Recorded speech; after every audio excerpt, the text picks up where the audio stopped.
Welcome to Impact Wrestling. Oh, let me ask you a question. This is a question. It's a simple question. How dedicated are you to doing what you've been doing for a long time and you love?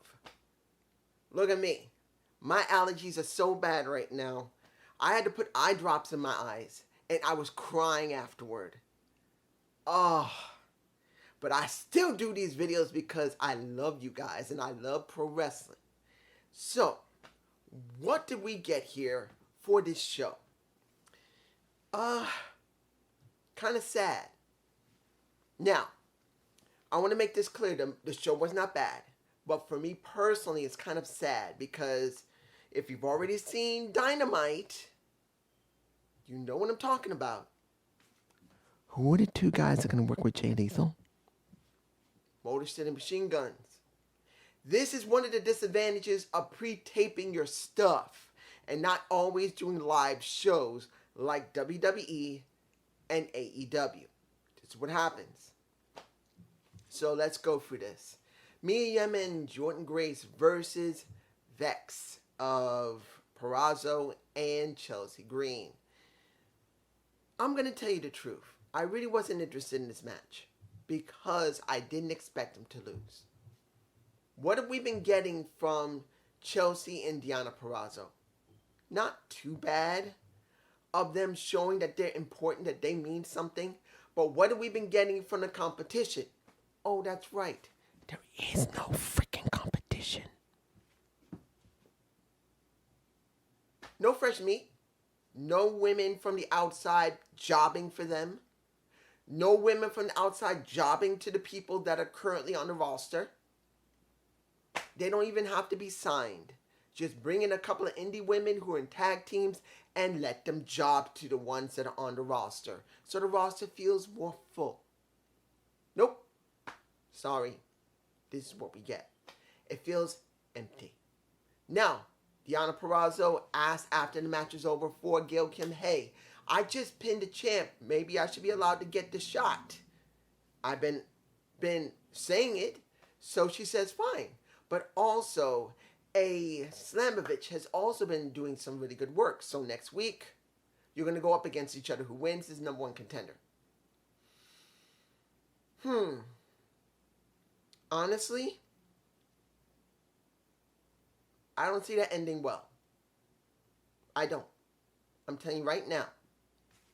I don't see that ending well for the simple reason there's been almost no one for Slamovich to work with on the main roster.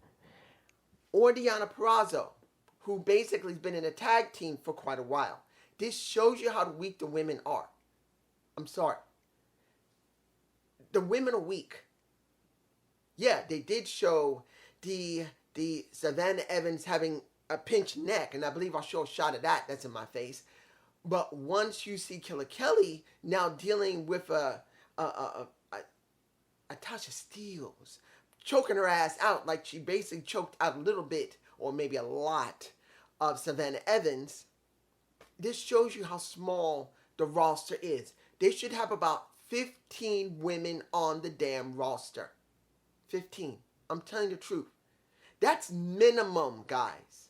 You have tag titles and you have world title. I'm sorry. Minimum is 15 women. Not talking about bringing indie people in to feed both divisions for the women to feel important. 15. What do we got? You tell me below how many women we got. How many knockouts do we actually have for the show itself? That tape.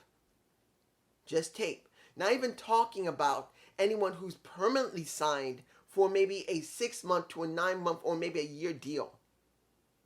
Now, we got Gunja versus Jason Hotch, who I didn't give a damn about because guess what?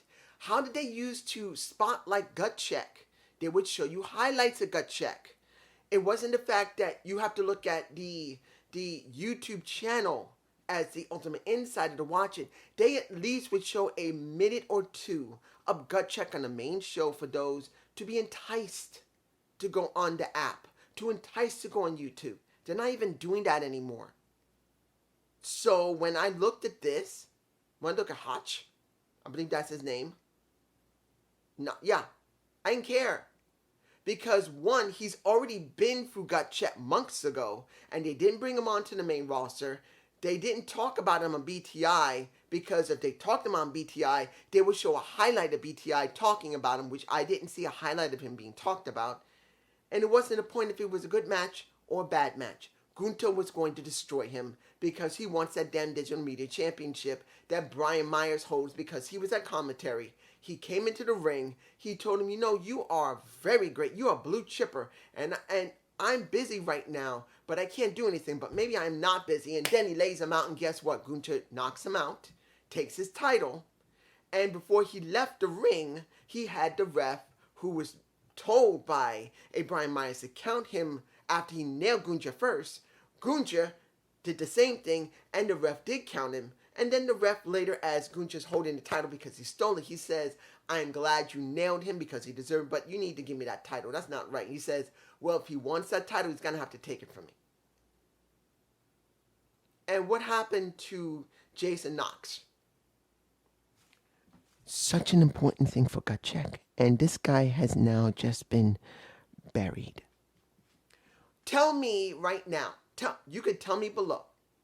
We need to bring in new talent. Isn't he supposed to be new talent through gut check? He's one of the two people that was supposed to get a contract from Impact Wrestling. That he was supposed to be a spotlighted talent going through gut check, which we didn't see any highlights on the regular show, which could have been 10, 20 seconds, or maybe just a minute. We didn't see none of it on the main show. Not talking about Twitch. Not talking about the Ultimate Insider on YouTube. Not talking about the Fightful app. I'm talking about Impact, where the general people are watching. Tell me I'm wrong. Let's move on. We got a good video package from Violent by Design. It wasn't too bad. Seeing that Vincent's trying to convince a Josh Alexander to really listen to us, I want to know more because we're actually looking out for you, feeds into the match between him and Josh Alexander, trying to convince Josh, hey, I am telling you now, you need to listen. They're going to screw you over. Now, what did Vincent get? He got whooped. He got his ass whooped. And honestly, knowing for the last 9 months, he hasn't really done anything, just been a body on Impact Wrestling, other than trying to make PCO look like he's interesting. It didn't bother me none. But once Eddie Edwards gets into the ring, and Eddie botched his promo segment a little bit. Now, mind you, I'm not saying Eddie's a great promoist. He's not. But he botched a little bit, which it happens. I mean, he doesn't talk all the time, but he does talk. And he's trying to get Josh to see that Honor No More is more important than Impact, because Impact has just been screwing over wrestlers. But in the end, he basically gets nailed by the red-headed rebel. Now, I got a little theory on this at the very end of this review, if I don't forget. I'm going to say it. I hope I don't forget. I'm almost finished anyway. Now, what else do we have here? We got Slammy getting his ass nailed by Moose and Macklin. Now, mind you, Macklin and Moose were talking beforehand, and they kind of skipped over Raj and and the Indian Lion. They just skipped over, and they had that moment. They had a little bit of a promo, and Muhammad Ali Shera didn't say anything. He's going, And then they go straight to them arguing, and then Sammy attacking them, and Sammy pretty much getting wrapped in barbed wire. Sammy finally gets into Impact Zone. Everyone sees him bloodied. And he said, you know, you guys like to fight? Do you like to fight? I like to fight. You like wrapping me in barbed wire? This is a normal Saturday night for me. You know what? Barbed wire mayhem at Victory Row. That hurts. With agitated sore throat because of allergies. That hurts. Oh, now my eyes are itching. Oh my God. Oh, why did I do that? Oh, anyway. Now we're supposed to get a barbed wire mayhem match where it's going to be Macklin Moose versus Sammy. I don't know what to tell you if that's going to be great or not, but they've been putting Sammy in a lot of gimmick matches instead of really setting him up to go up against Josh Alexander. Tell me if that's the wisest thing they're doing. Because at this time, isn't he entitled to another title match? Because if I remember correctly, he never did get a rematch against, I could be wrong, but if I remember correctly, when he went out after a, I can't remember. I can't remember if he got an extra title match. Because it's been so long. I don't remember. He's supposed to be entitled for a rematch. So it would be good to get him into the main title scene because we're running out of people for Josh to eat. I'm just saying. We got Alicia Edwards versus Jessica. Now, mind you, Jessica looks cute. Jessica is very bubbly and charismatic. Jessica's intro theme I actually like.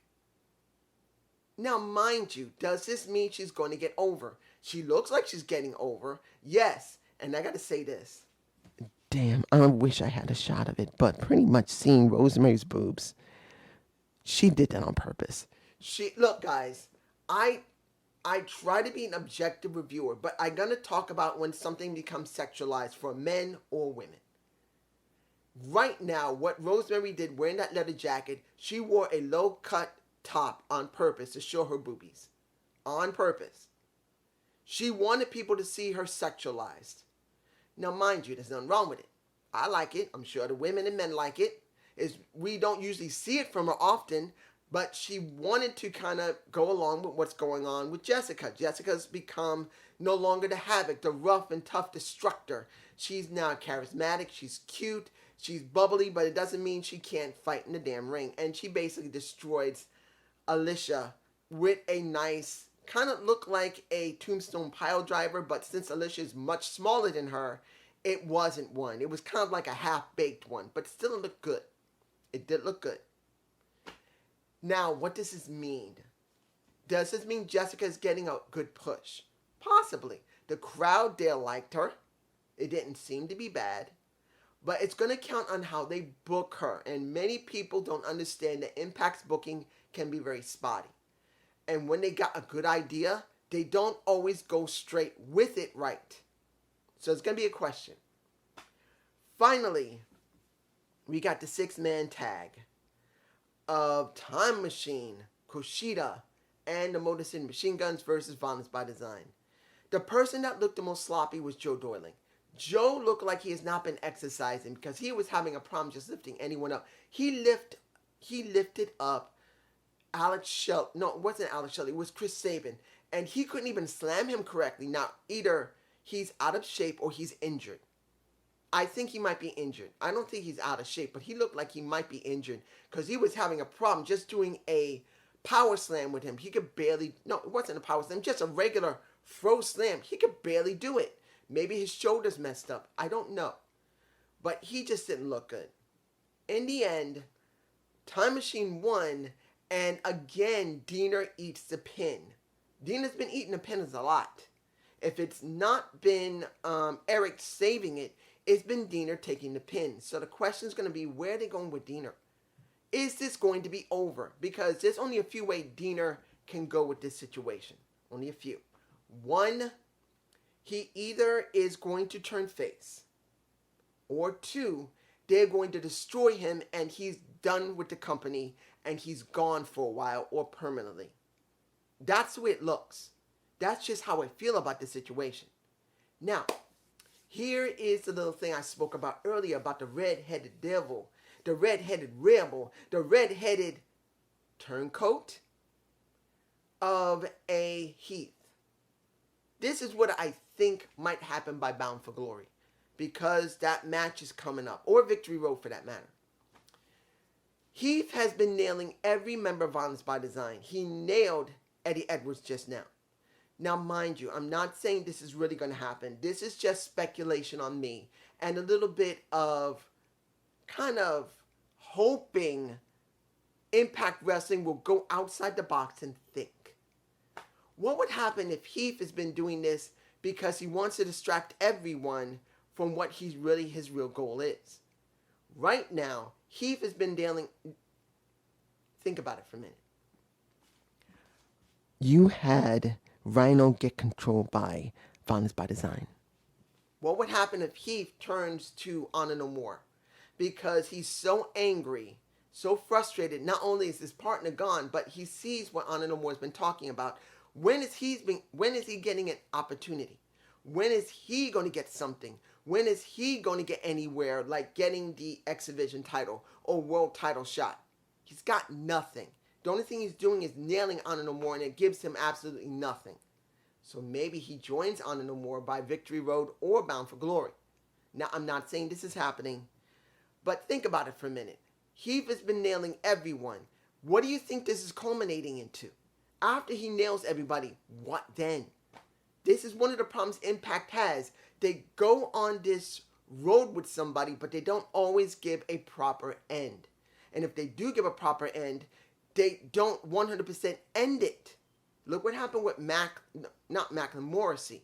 He got his moment, but then he didn't get his moment because they didn't know how to end it before he left the company. Because he has. He's not there now. And this kind of leads me into doing